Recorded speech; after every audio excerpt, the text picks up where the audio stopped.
So how does one follow that? Thank you, Les.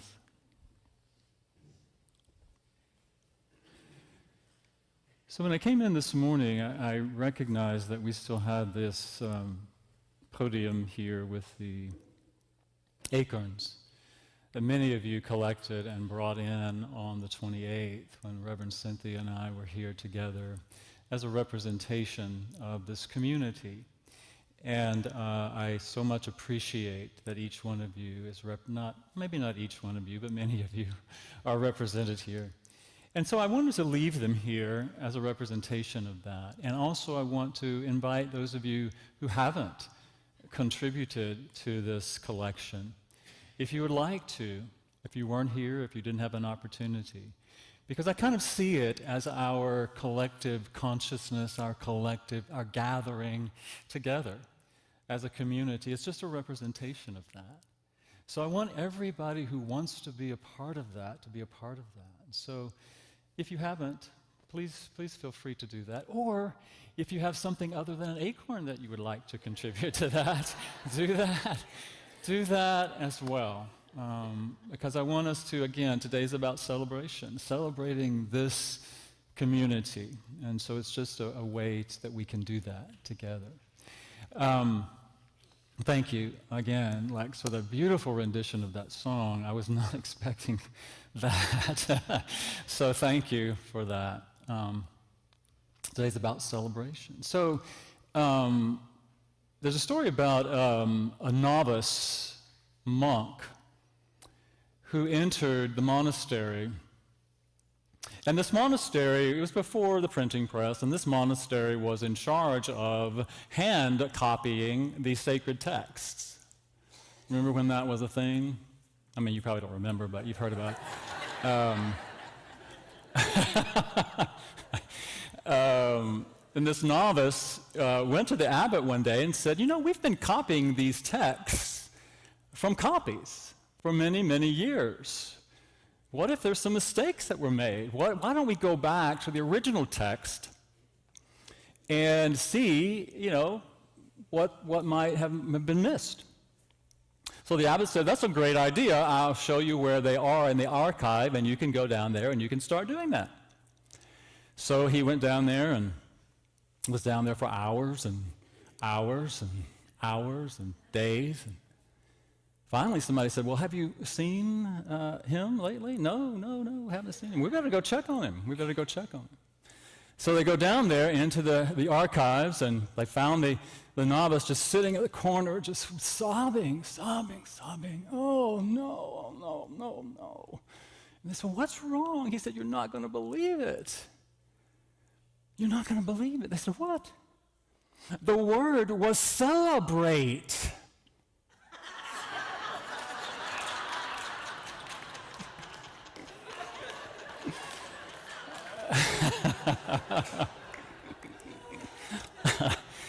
So, today is about celebrating.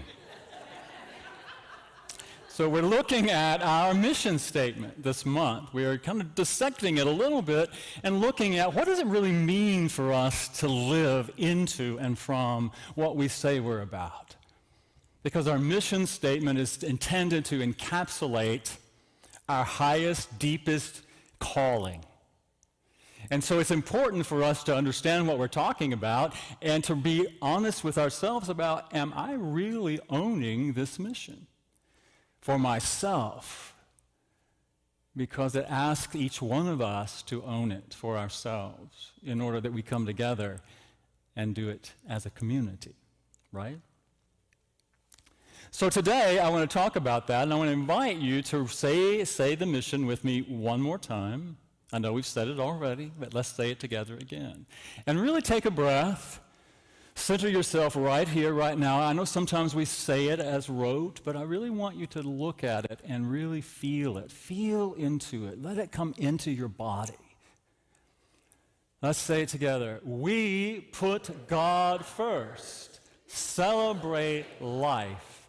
live unity principles, and empower each other to transform our lives. And so today we're looking at I celebrate life. And so I want you to say that with me as well. And again, feel into it. If you don't feel comfortable saying it, if you're not willing to really own it, don't say it, right?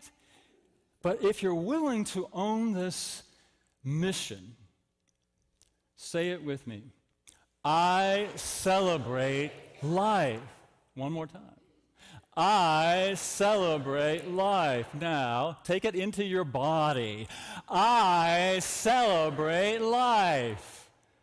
So today, I want to invite us to look at, are we really celebrating life? Life with the capital L. The life of God, the life of the divine, the life of that energy, that life energy that I talked about last week, that is the power and source of all that is. And are we really allowing ourselves to celebrate it? I get to look at that for myself, as I talked about last week. I get to say, okay, am I going to keep that mission in the forefront of my mind as the senior minister here? And how am I doing with that? How am I doing that? Am I celebrating life? And I'll tell you, I've had opportunities to question myself. So I'm going to share with you. Many of you know I just moved here from Denver, Colorado. And so I want to speak to any of my Denver friends who might be watching or listening later. And I'm going to say, those of you who know what I'm going to talk about. Those of you in Denver who complain about traffic,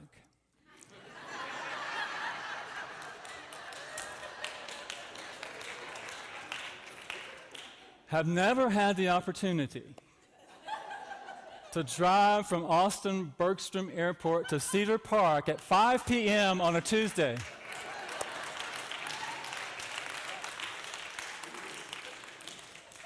I had that opportunity this week.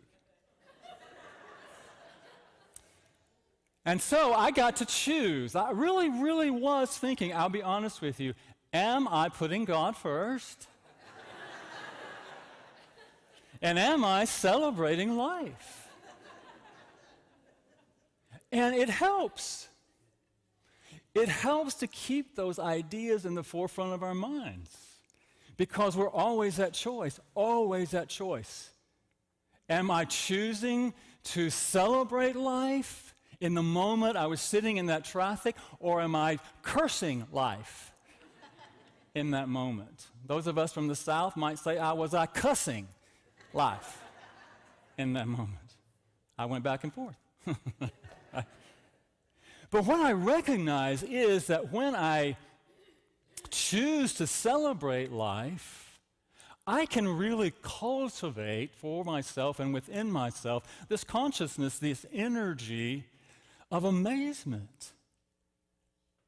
I sat there and I thought, I am sitting in this vehicle that was designed and engineered and built by the creativity of the divine, by the ingenuity, by the imagination of that life force energy that is in and through all things.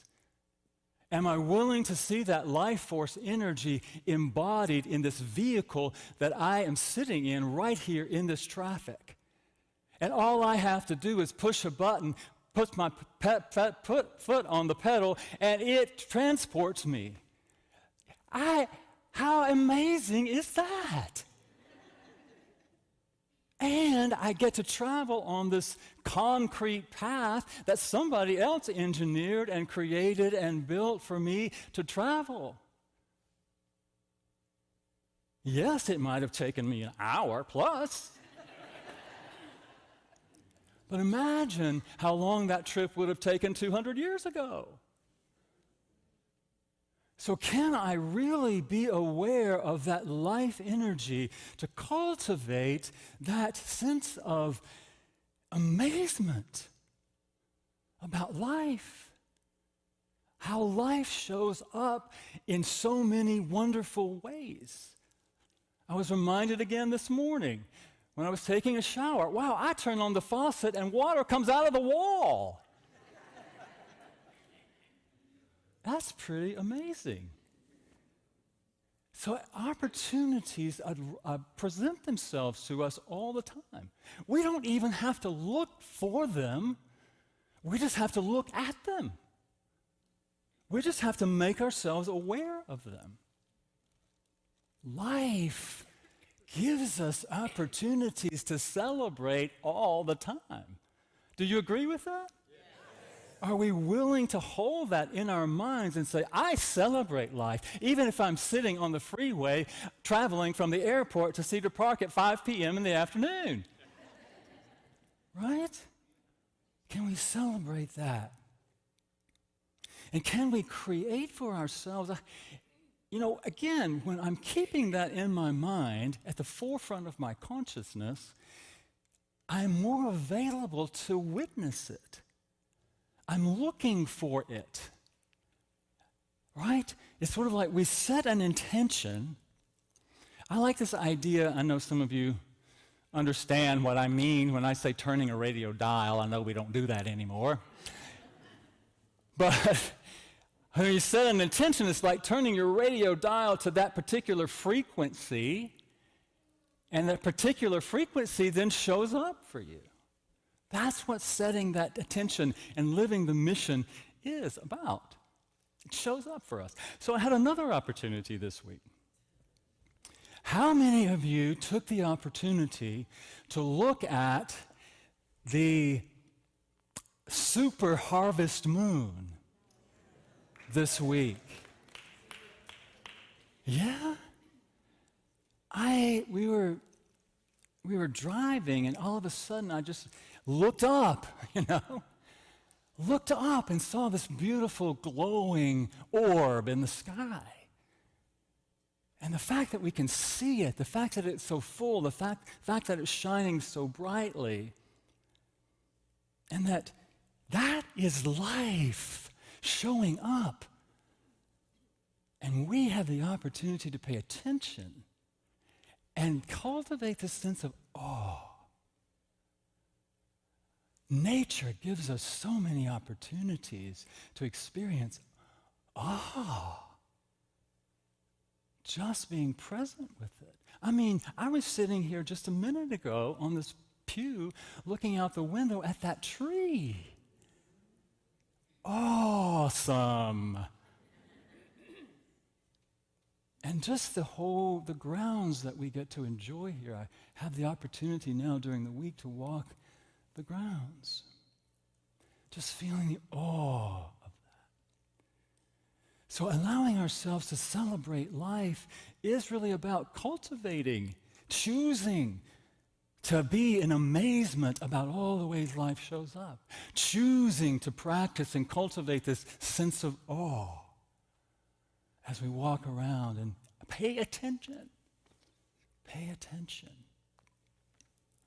And some of you have maybe heard me, if you've listened to my talks before, you may have heard me share this story, but another thing I think is so important as we're celebrating life is that you choose to celebrate the life that you are. The life that expresses as you. I love these, I know Cindy's heard this before, but I love these singing competition shows. The Voice and American Idol. I love watching those. And, Lionel Richie is one of the judges for the last few years on American Idol. And one of the things I love about American Idol is the stories of the contestants, the heartwarming stories of these contestants. Not just their voices, but just what are they about and where have they come from? And one of the contestants showed up in the blind audition, and she was very shy and just, not really confident about herself. And Lionel Richie was saying, you really need to to appreciate yourself. Be confident in yourself. He said, when I wake up in the morning, I look in the mirror and I say, oh my God, it's Lionel Richie.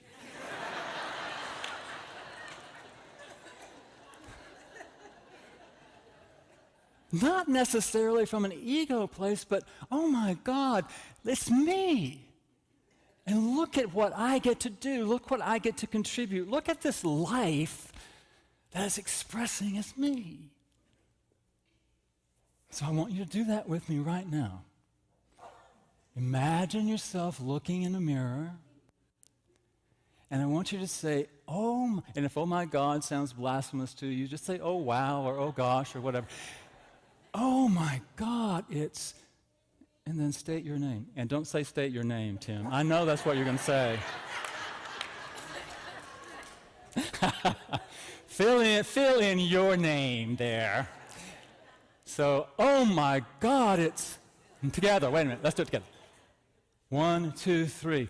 Oh my God, it's David Howard. Doesn't that feel good? Doesn't that feel good? I know some of us say, well, I was taught not to be so arrogant or get full of myself, or, in my Southern tradition, it was about don't get above your raisin. Did anybody ever hear that? Don't get above your raisin, right? Well, forget that. Just forget that. It's so important to celebrate the life that you are, that I am, that you are, and to honor that. So practice that. Practice that. I know sometimes you feel like a fool, won't you? Like I'm standing in the mirror and saying, "Oh my God, it's David Howard." So every time you come in here, I want you to say, "Oh my God, it's David Howard."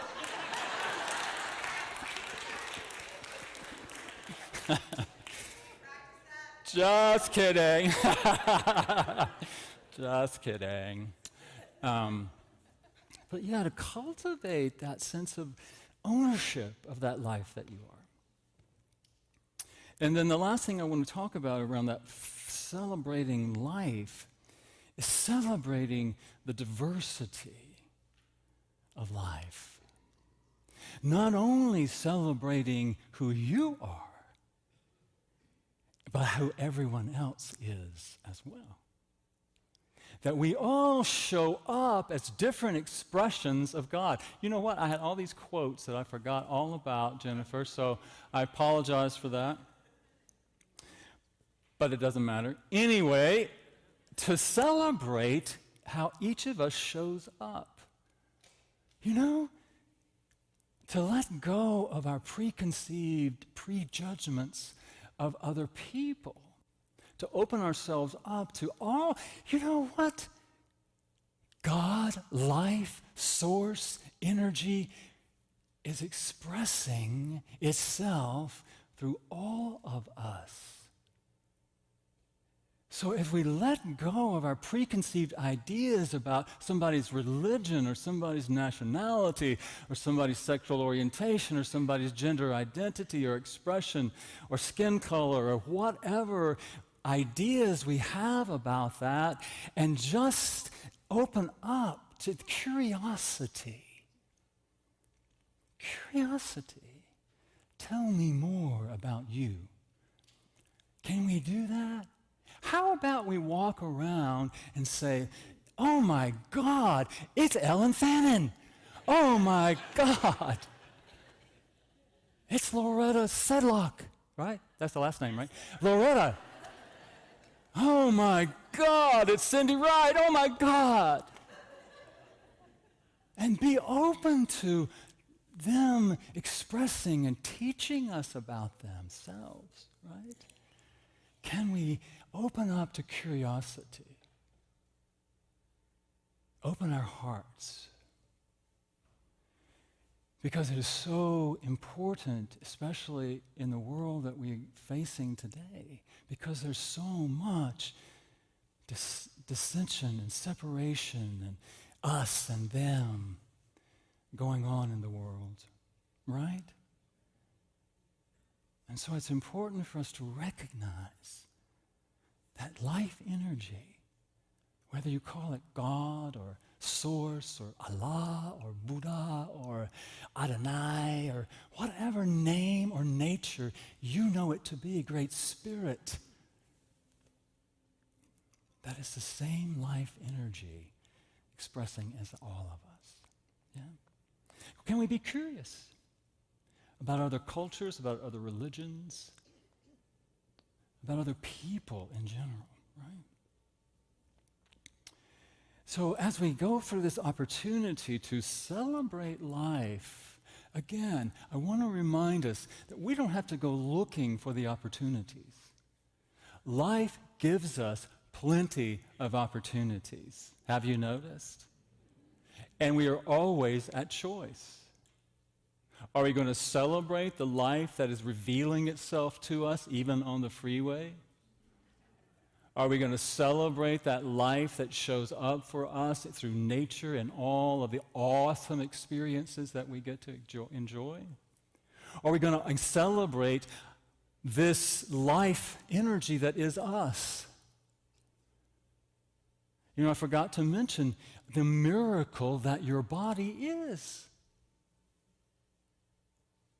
We forget that sometimes. We forget the energy of that life energy that is breathing us, that is beating our hearts, that is animating us, that is organizing all that goes on in here that we can't see. So can we celebrate that? Celebrate this body that you get to walk around in and experience this world through. So celebrate that life, and celebrate the life as it shows up in these other bodies, these other expressions of the divine. You know, we celebrate tomorrow, we will celebrate Indigenous Peoples Day, and I think it's important for us to recognize that, you know, to recognize, yes, the indigenous people of this land, the indigenous people who were here long before the Europeans arrived. To celebrate that and to honor that. And so a little bit later, we will have a guest who will come and share a little bit about that with us and share a tribal song with us. But before we do that, I just want to invite you to once again, let us say together, if you're willing, I celebrate life. I celebrate life. And do you really mean it? Absolutely. Yeah, all right, say it. Claim it, claim it, claim it. You know, that just reminds me. Our master teacher said, you must become as a child.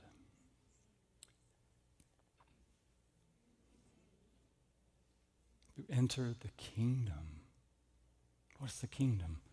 That consciousness of oneness. Consciousness of love. And can you imagine embracing that consciousness of a child that is so present in the moment, that they're not worried about how long it takes to get from the airport to Cedar Park. They're just enjoying the ride.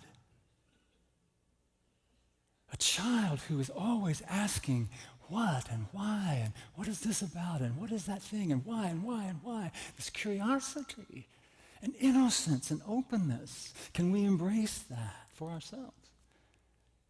That child is still there in all of us. Am I embarrassing him now? I'm sorry.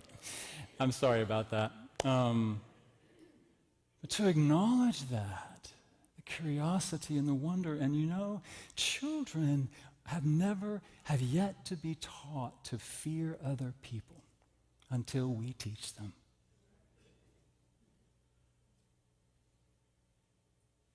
So let's see if we can become as a child. I remember being in the post office the other day, and a woman walked in with a little child, and the child just was walking around just saying, hi, hi, hi, just greeting everybody. Wouldn't it be great if we had that openness, that energy of a child? I just, hi, I want to know you. Hi, hi.